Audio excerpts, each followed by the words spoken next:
everybody. Welcome to the Good Share Podcast with Ryan and Ice. I'm Ryan. And I'm Ice. All right.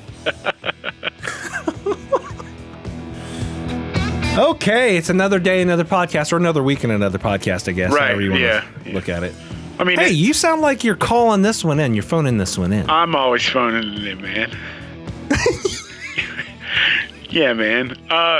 Yeah, dude, this is my new PhonePhreq from Solomon Mics. Well, new. I've had it for like a month or so, but That thing's pretty awesome. You did a demo on it that we both worked on. Yes, which you can go to my Instagram and hear, or I put it on YouTube too. I think I'm the only one that's watched it on YouTube. But well, on Instagram, what's his name? Henry. Yeah, Henry saw it and he loved it, man. He appreciated it. Yeah, it's a very cool product. I've never actually used it like this before, but it is funny how much it sounds like an old rotary or like just an old landline phone. Yeah. So, real quick, let's talk about that microphone. Okay. Just yeah. The spec-wise and stuff. So, basically, it is the pickup from what would be an old rotary phone. Yeah. But it's missing the rest of the handle. Yeah, it's just like the microphone part that you would have spoken into. Kind of like what Andy Griffith talked into when calling somebody talking to Sarah. Yeah. And so right now we're hearing it flat in. Like I know it sounds like there might be processing on it. Yeah, no, there's nothing on it. This is just how it sounds. Yeah, that's just straight cord from the back of that thing. Yeah. Which is an XLR, which is super cool. Oh, it's badass. And straight into a preamp and right into Studio One. Yeah. That's what's going on. It's a very cool, quick way to just have a lo-fi sound. Which, I mean, obviously you can accomplish by doing all the things we just said, too. You can run a filter on it or process it to make it sound like that. But I like it because I can just have another mic that's always recording, capturing that sound. So then if I want to blend it with my room mics, or if I just want to have, like, for like a verse where it gets really broken down and you want that kind of lo-fi, loopy sounding thing, you can just chop everything else out and let the lo-fi... Or the PhonePhreq. The PhonePhreq, just go, and it's recording the entire song. I don't have to like plug anything in on a track. Like this is and just process it. It's just how it sounds. It's awesome.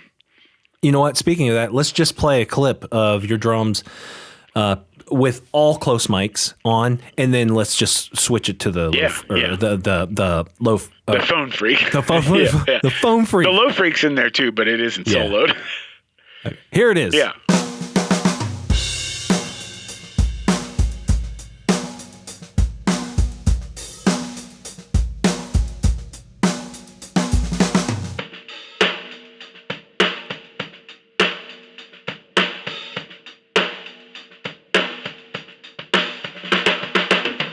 Yeah, so that thing sounds really cool. And position-wise, describe the position. So I have it just kind of looking over my right shoulder, kind of pointed at like the snare drum, the kick drum, like that. A lot of guys, and I would probably do this if I just had a 4-piece drum kit set up here. They'll have it come in like over the bass drum, kind of like under the ride cymbal, kind of pointed like at the snare drum. Mm-hmm.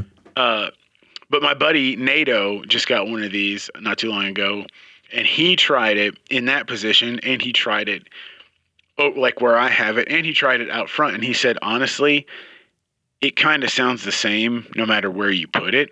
That's what I was thinking. So it doesn't really matter. Right. I was thinking because of the fidelity or the lack thereof. Right. I don't know if it would matter a whole lot on a drum kit where exactly you placed it. Right. So because everything on a kit is pretty loud. Exactly. And the way it kind of compresses everything to this very like monotone kind of thing. Dude, it's like that's the one thing I will say with like doing like a plug-in to get the similar effect where this does it so much better is that you tend to have like, especially like cymbals, overwhelm. Yeah. And they'll hit the compressor in a much different way than what this thing is doing naturally, because it doesn't really hear the high end shimmer as much. Right. And it does. It sounds way different. And plus it really does make the kit a bit more linear. I think it's interesting when it's blended in with like your close mics and your room mics. I think it's interesting how it gives the snare drum a bit more grit. Yeah. It puts a little hair on the drum. Yeah, like it's pretty cool, man. It can kind of dirty that up in like a good way, if that's the thing you're going for. Yeah, very cool. So, but that's the PhonePhreq. Yeah, shout out to Henry at Solomon Mics. It's a very cool tool. I mean, it's like not even that expensive, and it's cool. It's got this like little cool swivel yoke mount, so you can kind of position it wherever you want. You can actually unscrew this and put it on the other side if you want to get it somewhere else that's like hard to reach. I have seen some guys that are like using it as a snare drum mic for certain things, like just on the snare drum, which I haven't tried that yet, but I'm sure that's cool. Yeah. You know, like because I bet if it's up close on a snare drum, it's really getting compressed and distorted because I bet it's super SPL gnarly. is so heavy. Yeah. So, yeah, but how about I switch it out to something a bit more pleasant sounding for the rest of the podcast?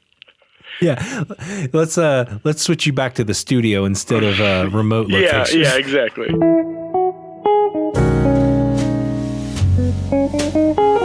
Okay, cool. Now, are you back in the studio? I am, man. You hear me? Ooh, that sounds nice. It does sound good. I get the full spectrum of the Iceman vocal. Yeah, it's not so nasally coming through the microphone. That yeah, thing man. That sounds really cool, though. That thing is such a cool thing. I want to hear it on a like acoustic guitar or like I think miking like a guitar cab with that would be super cool. Yeah, I think so. Like if you had like a ribbon mic and like a with that blue dynamic mic you like or something, and then the PhonePhreq too, to blend those three together would be pretty cool. You get a really crunchy electric sound probably. The other thing that we talked about, and you mentioned something related to this, and I can't remember what it was now, but I was like, dude, what would be really neat is get like a mix of something and then put that on a stand, put it close to like your reference monitor or whatever, and then record what's coming back through the speaker through that. And that turns whatever mix you have into a lo-fi mix. Right. Yeah. Well, because what we were talking about is another drummer buddy of mine. We were talking about that Chris Stapleton song, Tennessee Whiskey. And he was telling me that he got to talk to I guess it was the producer of that record, which I have no idea who it was. But the drums on that song, if you listen to them, they sound like pretty roomy and like organic and whatever. But I guess this producer was like, well, we tracked the drums for that song in like this really small closet because that's all we had available. Now, I don't know if it was actually a closet, but he was just illustrating the room was very tiny and dead. Right. And then he said they went to Ocean Way B, maybe? I forget which room. And they had like two big speakers in the tracking room. Played back the drum track for that song, the drum tracks, through the speakers, and room mic'd that room and recorded those room mics. Huh.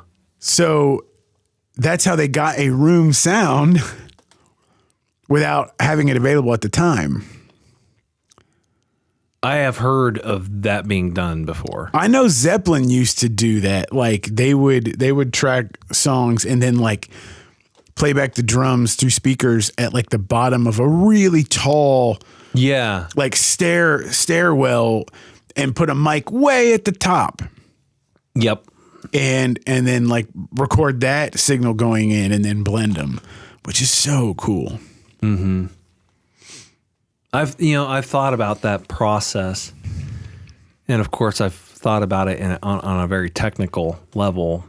And I haven't really had the experience, the opportunity to do anything quite like that, except for one place, which was Edwin's old place, where we could open up the door going out into his house and put. Right. I think we talked about doing that one point. I don't know if we ever did, but yeah, because that right outside his live room, that floor was all like tile, and there was that big staircase, And it was 3 stories. yeah, it was a huge like foyer basically.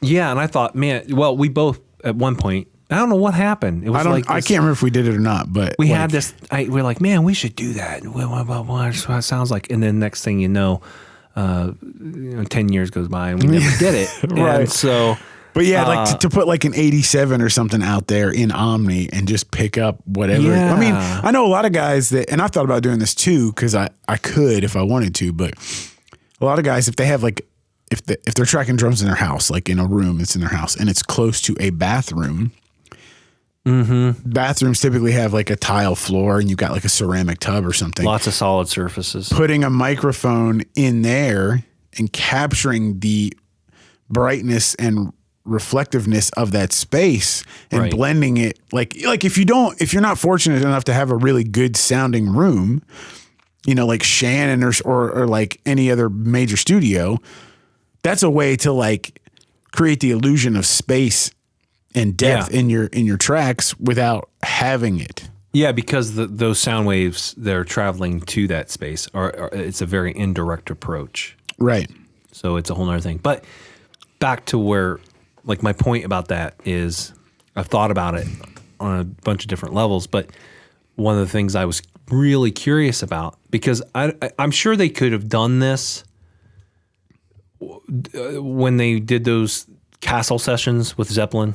I'm sure they could have, and they may have, and I'm just not aware of it.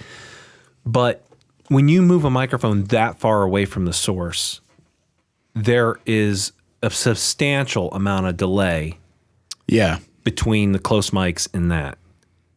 And I understand that is where quite a bit of the effect is derived from. But my question, without having the ability to experiment with it, is exactly how far away can you do that and get away with it? Yeah, because at a certain point, it's just going to be really flammy. Yeah, and you're going to wind up, there's going to be frequencies dropping out somewhere. Right. And or because of it being flammy, there's going to be maybe weird feel with time just in general. Exactly. That made me think of 2 things. Like, so Russ Miller is another drummer that I've followed, and I used to be really into him, like in high school. I don't really care so much anymore, but he is like a studio veteran out in LA. He does way more soundtrack work than he does records. Mm-hmm. But he's got his own place. But he just did an Instagram live thing not that long ago where he talked about phasing issues with close mics and your overheads and things like that. But how with room mics, it's not, you don't worry about it as much because the space is so much greater between, like, let's say like your kick drum, your close kick drum mic or your snare drum mic and your room mic that's like 12 feet away. That is the point, is that you're trying to create depth. But phasing issues happen when mics are close enough that, like, how do you describe it? Like your snare top mic and like your rack tom mic, there's not enough distance for them for it to sound big. They're so close that like the phase cancellation happens. But if your room mics are further away, like they're supposed to be, the way, like, that is the desired effect, is to create a bigness to the sound. But you can have weird things happen when mics are close. Yes. Which I never really thought about before, but totally makes sense. And another thing you just said made me think of my marching band days. Talking about, like, at a certain point when is, like, a room mic, quote unquote, when is it too far away? And a thing we were always taught in marching band and in drumline especially, and there's a really good video on YouTube by Bill Bachman, who's like a marching guy, to illustrate this point, is like, if you're in the front of the field, like let's say you're doing your marching band show, if you're in the front of the field and the field commander's right, like you're 30 feet away from the field commander, but that, let's say the other half of the band, or specifically like the drum line, is in the back of the field and they're 100 feet away. We all see light travels way faster than sound. So we all see this motion at the same time. Yeah, instantaneous. But especially on a drum, because it's so percussive and short and staccato, if I go to make the initial attack of my note at the same time as somebody in the front of the band, I'm going to sound behind. Right. So we were always taught that if you're in the front, you need to play to the back. Like you should be watching, but you should play to what you're hearing coming past you. Because your audience, you're facing your audience, so the sound wave needs to hit them. It has to reach them all at the same time. Same time. So Bill Bachman's video, he has 3 snare drummers, and he has them line up, and he does various things where, like, you know, they're beside each other, and then he basically does a straight line, and he, like, from the camera. So there's one that's like 5 feet in front of the camera, then like 30 feet, and then like 60 feet or whatever. And he goes 1, 2, 3, 4, and he just has them all, like, at first he just has them all attack as they're seeing it. And so it's like ba-da-da. I mean, it's like it's in time, ba-da-da, but it's supposed to be dot. Right. So then he does it where he has the middle 2, like the one that's closest to you, and then the middle one, listen back. And dude, it's like just one note. Wow. And that was always a thing that was like hard for some people in marching band to understand. Like, what are you talking? I'm playing with the field commander. It's like, yes, but sound, I mean, even though we're talking milliseconds, sound travels so much slower. So if your audience is in the grandstands and they're watching you, they're going to hear everything in front of these hash marks. All that sound's going to reach them first before anything from the backfield does, if you don't listen back. And it's just going to sound like a terrible, terrible mess. And it's very interesting. Like, the science of sound is, it's a cool thing. It is very cool.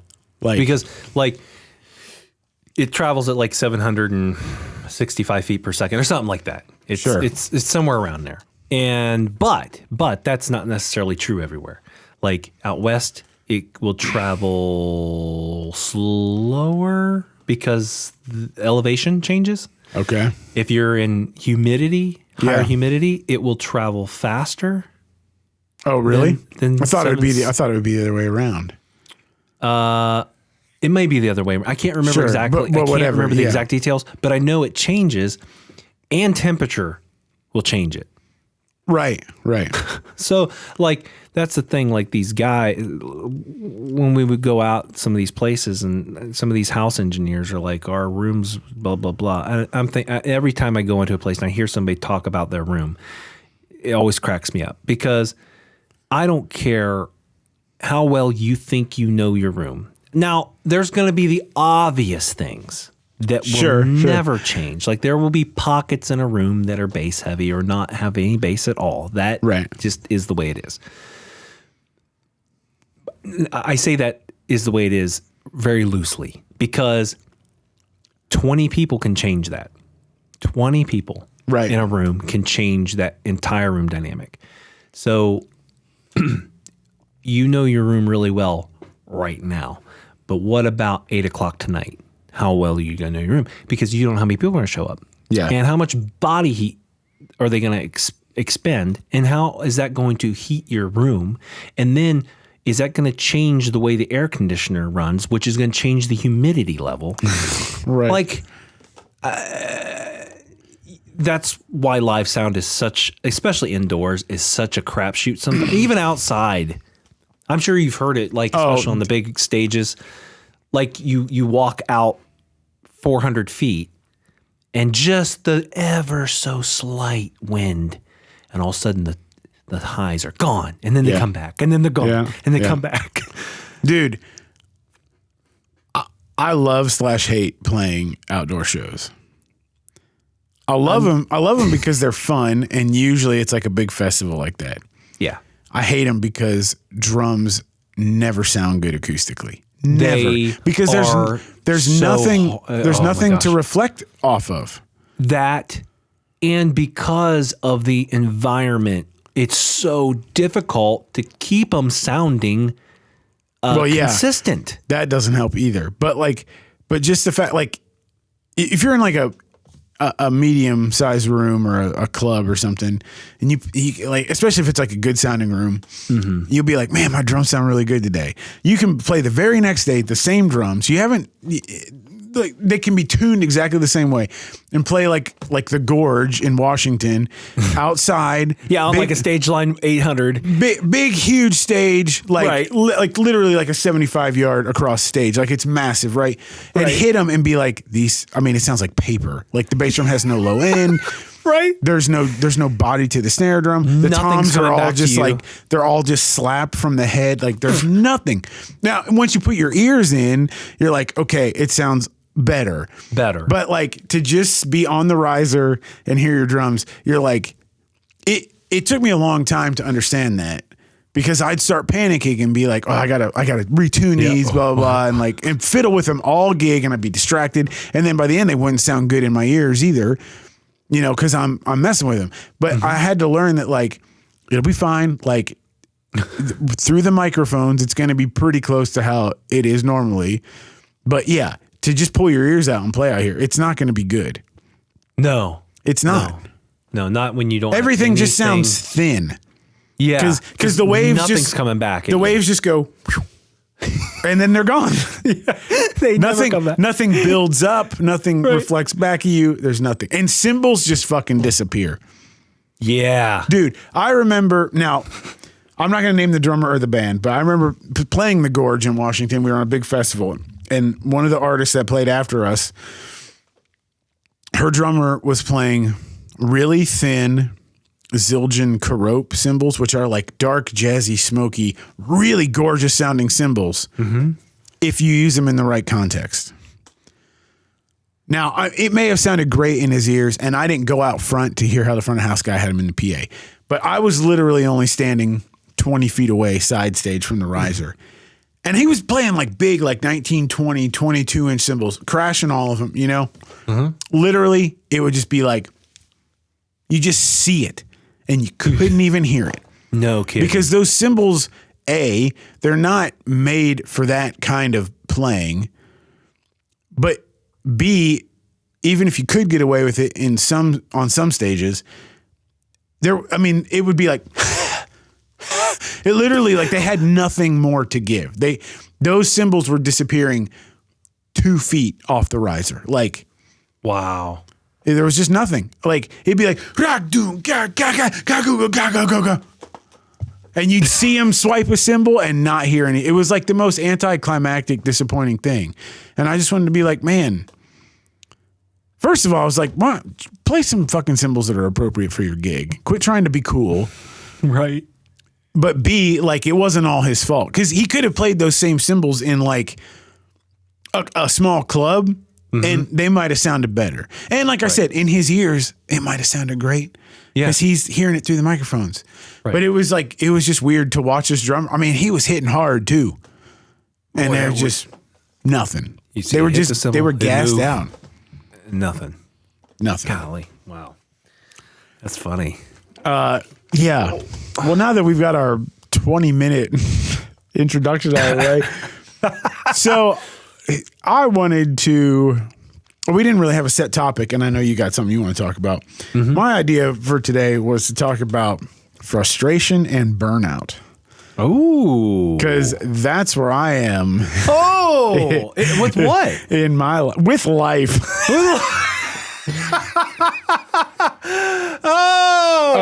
Right. Yeah, we can get into more specifics of that. Oh, that's fun. But because I know, yeah, it's so much fun. It's great to be burnt out and frustrated about everything. I know we talked about like hitting a musical plateau and how to get past that, but I wanted to talk because I've experienced this before. And in fact, how I know I'm experiencing it right now is because I observed, or I've been observing certain patterns and things I've done like the last couple days. Okay. And I know that that's what's going on. And it happens. Like, it happens to everybody. I'm not saying like, oh, I'm going to go fucking kill myself. Like, but which, that's not funny either. I'm not trying to make light of that.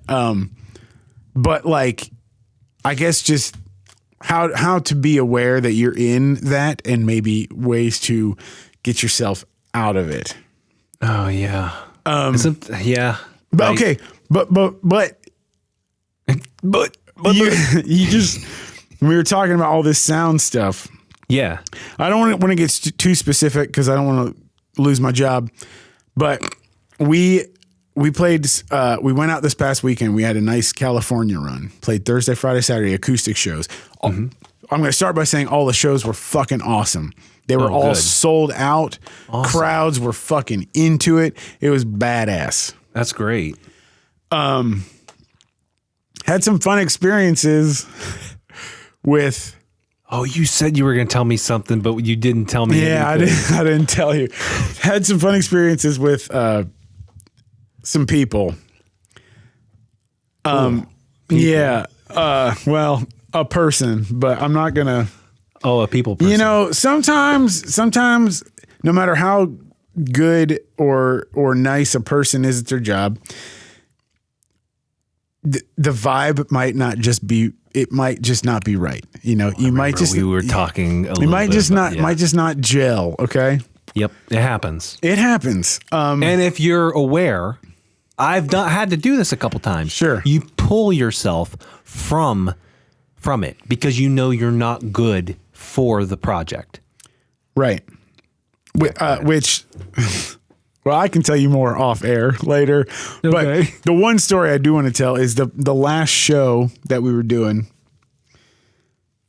So everything about the shows had been good, except for we were having major issues with sound, specifically like.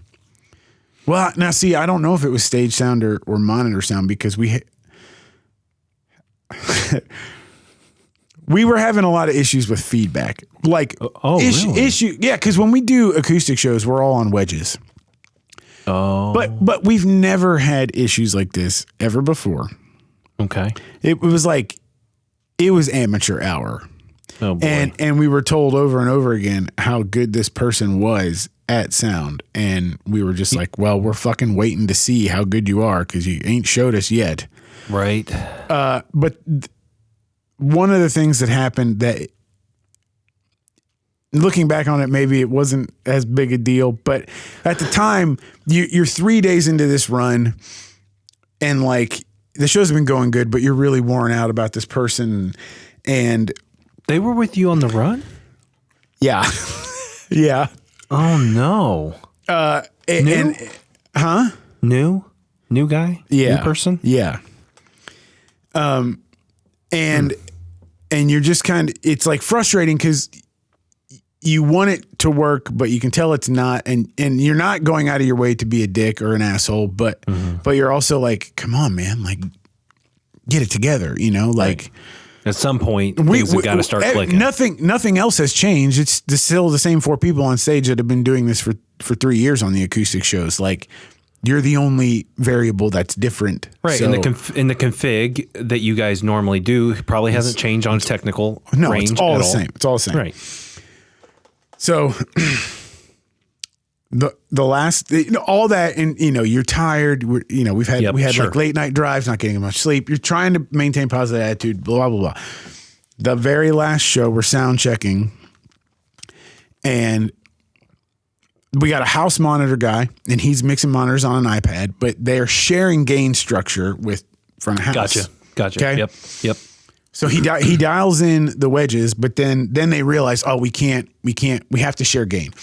So dude dials in front of house, gets that gain all straightened out. And then we redo mix monitors. Yeah. Right. And everything's good except both of them, monitor guy and front of house guy, are complaining that they feel like they have to gain the guitar amp mic up just way beyond where it should be.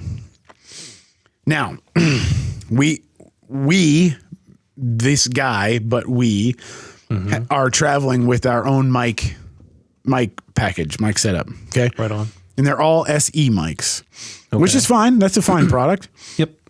And for me, like there's like a kick drum microphone, which I think that was like a Beta 52, but that's in the Cajon. And then it was like an SE mic, like a dynamic on the towel side of the snare drum. And then he had like an SE8 condenser, pencil condenser on the untoweled side for when I play brushes. And then sometimes I play shaker. So he had, I think it's like the 440A, which is like their kind of version of like a 414. Okay. It's like a large diaphragm condenser. It kind of looks like an old school 414. Yep. That kind of shape. I think that mic looks pretty cool. Yeah. I'm not too impressed with how it sounds, but it looks cool. I like the look of it. Yeah. I mean, I'm not real impressed with SE in general. The only one I've heard that I really have liked are the SE8s, the pencil condensers. I'm not saying I like them more than others, but I think they sound really good for the price. Yeah, I think those sound fine. But I think if you're in a pinch and you need a good, decent set of microphones that are reliable, that are not 58s, right. I think SE is an okay is a fine product. So all that to say, he's got a 440 on the shaker, right? That's the same mic that is one of the guitar cab microphones. Okay. So I happened to look over and notice that oh no, just wait. The switches on that microphone on the guitar cab are all looking at the audience. Like the face, they're looking that way. And so I'm like, okay, well that's interesting. And I double check the one that he has on shaker for me, and all the switches are looking at me. So I'm like, okay, I'm pretty sure the switches are on the front side, the side that faces the source, right? Right. But to give him the benefit of the doubt, I was like, well, maybe he's running it in figure 8 or Omni. I don't know. Sure. So I go over. Now, this is the thing. This guy, he was kind of defensive because he kept talking about how, I mixed all these different bands and blah, blah, blah. So I never want to be that confrontational dude of like, hey, well, I don't care who you mix, you fucking suck. Like you're blowing this every night. I'm not trying to be that guy. I'm really not. Right. It takes a lot for me to get to that point. So I usually like to just, hey, I'm just here to play drums. You do your thing. If it sounds bad, it's not my fault. You know? I don't want it to sound bad, but I'm not going to tell you how to do your job. Sure. That's my employer's position. I don't want to overstep anybody. You're staying in your lane. Exactly. I am just paid to be a good-natured person and play drums and do that well. Yep, and do your job well. So, but just out of curiosity, I get up and I go over and I'm talking to Peter and I'm like, Peter, what kind of guitar amp is this? I don't actually give a shit what kind of guitar amp it is, but I'm just looking at it. Your way. I just want to look at the microphone without the dude knowing that that's what I'm doing. Yeah, you're doing it very indirectly. Yeah. So I noticed, okay, no, it's in cardioid. It's not in Omni or figure 8 or anything. And it's facing the wrong direction. And it's facing the audience, which means that the guitar amp is like the back of the microphone is facing the guitar amp. The microphone is pointed away from it, right. Which is why they had to gain it up so much because it's getting indirect sound. Yeah, it's just getting the waves going past it. And just from my experience alone with this 414, this WA14, there is a tremendous amount of rejection off the back of this microphone when it's on cardioid. Yeah. And we listened to a vlog from somebody that was using a 414 and he had it facing the wrong direction, was talking, remember? And you heard, oh, yes. Yeah. I mean, if I turn this mic around, do you hear how different that sounds if I talk into the back of this? Yeah, and you're right in the back of it. I'm right in the back of this microphone. But if I'll turn it around, but I'll be just as close. And it sounds like this. So, Yeah. I mean... And here's a 414 doing the same thing. This, I think, has more rejection. So I'm flipping it around to the back, and here's the back of the microphone, and I'm talking in the back of the microphone, the same distance away. And now I'm going to flip it around while I keep talking, and here I am. Yeah.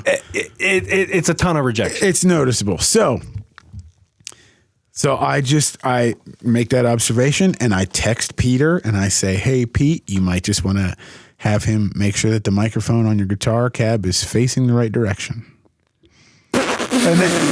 And that's all I say. And so then Peter says, "Oh, hey, I think maybe you might want to check the position of this microphone." So dude comes up on stage and he's like, "What's wrong with it?" And he's like, Peter's like, "I think it's facing the wrong direction." And the guy literally said, "No, switches are supposed to be on the front." And Peter's like, "Yeah, the front." And he's like, "Yeah." He's like, "Well, the front's facing me." He's like, "What?" And he's like, "Well, if the switches are on the front, shouldn't that be facing the guitar cab?" And he's like, "Oh, man, I don't know. I don't think that's right." And I couldn't bite my tongue anymore. And I was like, "Well, the one you're using for my shaker's facing me. It's not looking the other way." And at this point, he had already pulled it off the clip to look at it. So he's like, "Yeah, wasn't that how it was facing?" And both Peter and I were like, "No, man, it was pointed towards the audience." He's like, "Oh, I don't think I would do that." And Peter's like, "Well, I mean, you did because that's how it was." Oh my God. And dude was like pretty defiant. And then this had to be an older guy. Oh yeah. And then Peter was like, "Well, can you point it the right direction and see if the gain has changed?" And so he puts it in the way it should be, and Peter strums like the quietest chord ever, and it just about blew us out, like it was so loud. Yeah. And the dude was like, "Oh, sorry, I can't believe I did. That's usually something I do. I'm really sorry." So at least he owned up to it, but only after a couple minutes of denying that he would ever do that. Which I get it. If you're setting up in a hurry, that kind of crap happens. It's fine. I mean, I make dumb mistakes like that all the time in my studio, but like, absolutely. But if you spent 10 minutes trying to figure out why the guitar gain had to be like cranked so high, wouldn't your first thought, and maybe I should have looked sooner. It didn't dawn on me at first because I hate to admit it, but I wasn't really paying close attention.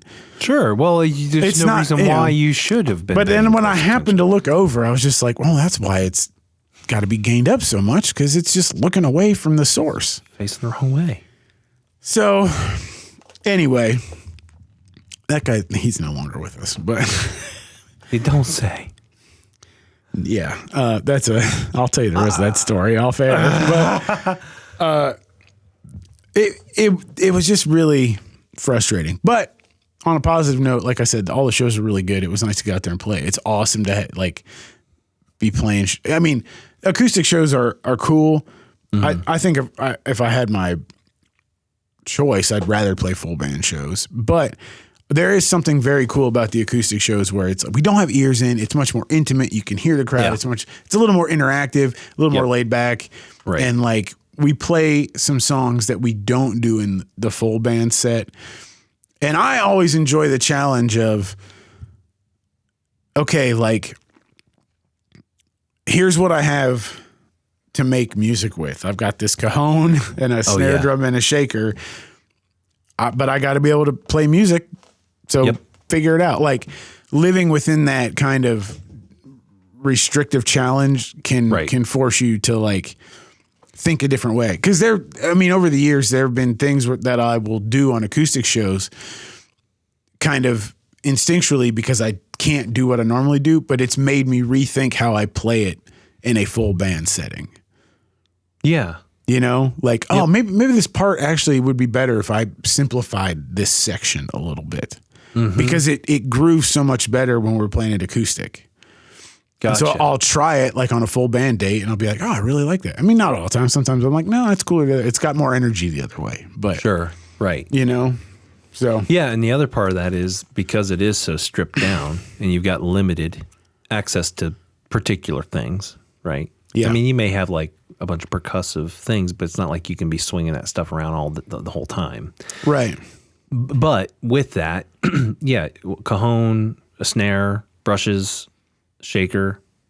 You got cymbals? Hi-hat? No, that's the other thing I was going to say. Like no toms, no cymbals. Okay. Like the hi-hat and then the side of the snare drum head that I don't have the towel on, I'll play a brush on that and then like a hot rod on the other side. To make up like for a back. 16. That's kind of like a hi-hat thing. Right. Gotcha. But it really makes you realize how insignificant fills actually are. Oh, yeah. Like a great fill can just be pop, like Yeah, or just like just playing those kind of snare drum fills. Like that's a good example of things that I've taken to the kit on a full band show. It's like, oh, I used to play this like 3 beat long fill with toms, but maybe now I'll just play like 1, 2, and it works so much better. Than like drawing attention to something that maybe doesn't really need to be. It's not elevating the song in any way. Right. And, guitar is that way too. Because you can have a guy going out there just playing, 16ths, 8 or 30 seconds, finger tapping, just going nuts, right? Right. And for a minute, it's impressive. But that, like, I'm not saying there's no place for it. I'm saying that style of guitar playing, just like that style of drumming, it has its audience. Yes. And there you can get away with doing that every song, 3 times in a song, 4 times in a song. But that's why those people are there. Right. And they have venues and events set up specifically for that type of thing. Right. But in pop, or the majority of the music that's popular and pays most, I would say the majority of musicians' bills. Yeah. Those audiences can't understand it. Right. Well, not that they can't hear it. It's just intellectually it doesn't make a whole lot of sense. They're not there for that. They're there for the lyrics and the melody. And the groove. They're there to bounce, dance, tap their foot, whatever. And a bunch of or you can't do any of those to that. Yeah. You can't do it. So back to what you're saying, like you, instead of doing a three beat fill or a whole fill over 4 counts and having, I don't know, 12 notes in that bar, same thing with guitar. I could play, something on the top of a solo or inside of a turnaround, a 4-bar turn or a 2-bar turn that's right, chicken picking crap. Yeah. Or I could play da da da da da da, more melodic. Yeah. Because people can sing that. Even people that can't sing can go ha ha ha. Yeah. Right. And they can hear it and they can anticipate the melody. All right, we're going to have to hit the pause button on this episode because we both went much longer than we thought we were going to initially. And we were kind of unpacking a bunch of stuff because we hadn't really talked beforehand. Most of the podcasts, Ice and I will kind of discuss preliminary ideas or exactly what we're going to do. And then we wind up shooting the crap for a while. And the podcasts usually maintain a fairly reasonable length, around maybe an hour. But this one went a lot longer. So we're going to break it into 3 parts. So that was part 1 of Stitch and Bitch. And part 2 and 3 are coming soon. So please stay tuned. We'll be releasing those pretty regularly since we've got it all in one shot. But that for now concludes part 1. Hey, thanks for listening or watching the Good Share podcast. Hey, Ice, tell them what they can do. Well, if you're enjoying the show, please take a minute and like, subscribe, comment, rate, and review. And don't forget to ring that bell so you never miss an episode. That's right. And if you want to know more, go to thegoodsharepodcast.com. .com. Say hi, Tim. Hi, Tim!